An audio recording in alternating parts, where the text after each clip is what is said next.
आजची परिस्थिती पाहता महाराष्ट्र सध्या आयसीयू मध्ये राज्यात विकास नव्हे तर ही सूज। मनसे पदाधिकाऱ्यांच्या बैठकीत राज ठाकरे यांचा हल्लाबोल, तर महाराष्ट्र नव्हे त्यांचा पक्ष आयसीयू मध्ये। भाजपच्या नवनाथ बन यांचा पलटवार।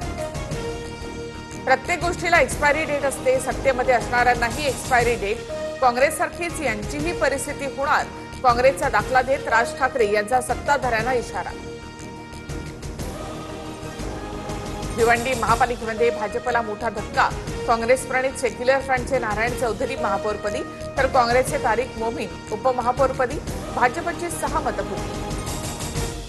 भिवंडीमध्ये बंडखोरी रोखण्यासाठी टोकाचा प्रयत्न केला, शब्द दिल्यानंतर सुद्धा बंडखोरी झाली। पक्षविरोधी काम करणाऱ्यांवर कारवाई करणार, भाजप प्रदेशाध्यक्ष रवींद्र चव्हाण यांची माहिती।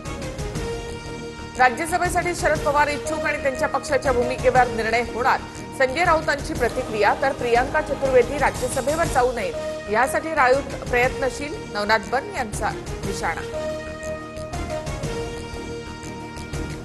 राज्यसभा निवडणुकीच्या 7 पैकी 6 जागा महायुतीच्या येतील, 1 जागा विरोधकांना।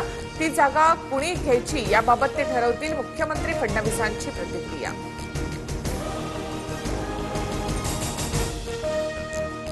उपमुख्यमंत्री शिंदेंसोबतची भेट राजकीय विषयांवर नव्हती, प्रत्येक शहरांचे प्रश्न वाढतायत, सूचना द्यायच्या असतील तर भेट घ्यायला नको का, राज ठाकरे यांचा सवाल।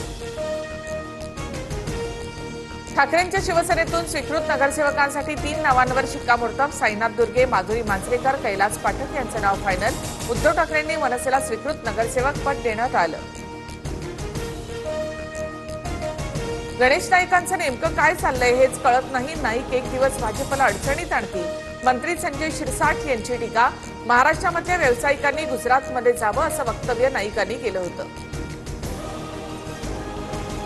पुणे विद्यापीठामध्ये अमोल कोल्हेंच्या शिवरायांवरच्या व्याख्यानाला काही संघटनांचा विरोध, तर विरोध करणाऱ्यांनी व्याख्यानाला यावं ते ऐकावं, अमोल कोल्हेंचं प्रत्युत्तर। पुणे विद्यापीठात पोलिसांचा मोठा बंदोबस्त तैनात।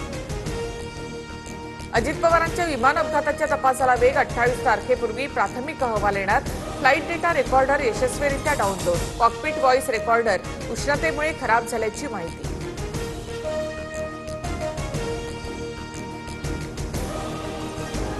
मंत्रालय लाच प्रकरणामध्ये मंत्री झिरवाळ यांचा लिपिक राजू ढेरिंगेला जामीन, एसीबीच्या विशेष कोर्टाकडनं राजू ढेरिंगेला जामीन मंजूर। सोलापूर महापालिकेमध्ये स्वीकृत सदस्य निवडीवरून गोंधळ, भाजपकडनं 9 पैकी 8 नावं घेतल्यामुळे विरोधकांकडनं आक्षेप, नगरसेवक महापौरांच्या व्यासपीठावर धावून गेले। पुण्यामध्ये खेळणाऱ्या चिमुकल्यावर कुत्र्यांची झडप, पिंपरी चिंचवड महापालिकेत भाजप आक्रमक, थेट सर्वसाधारण सभेत गाजला मुद्दा, कुत्र्यांचा बंदोबस्त करण्याची मागणी।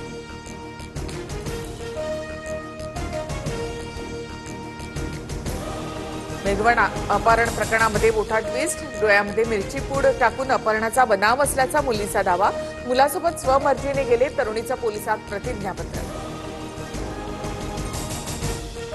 ती स्वतःहून गेली नाही तर तिला बळजबरीनं घेऊन गेले, तरुणीच्या प्रतिज्ञापत्रावर कुटुंबियांचा आक्षेप, आमची मुलगी आमच्या ताब्यात द्या, तरुणीच्या भावाची मागणी। कारल्याची भाजी बनवल्याच्या रागातून आईची हत्या, दारुड्या मुलाकडनं आईला अमानुष मारहाण करत हत्या, चंद्रपूरच्या डोंगर गावातली घटना, आरोपी जगदीश पेटकुले जेरबंद। बीडमध्ये शिक्षण विभागाचा सावळा गोंधळ, कुर्ला केंद्रावर 10वीच्या विद्यार्थ्यांची चक्क मंडपात परीक्षा, पालकांच्या विरोधानंतर शिक्षण विभागाकडनं दखल, केंद्राला अहवाल सादर करण्याचे निर्देश। पंढरपूरमध्ये पुंडलिक मंदिराला सोन्याचा कळस, कोकाटे पाटील कुटुंबियांकडनं सोन्याचा कळस अर्पण, देहू, आळंदी, मुक्ताईनगर नंतर आता पंढरपुरात सोन्याचा कळस। 150 कोटींच्या बिटकॉईन गैरव्यवहार प्रकरणात शिल्पा शेट्टी, राज कुंद्रा यांना जामीन मंजूर, मुंबईतील विशेष न्यायालयाचा निर्णय।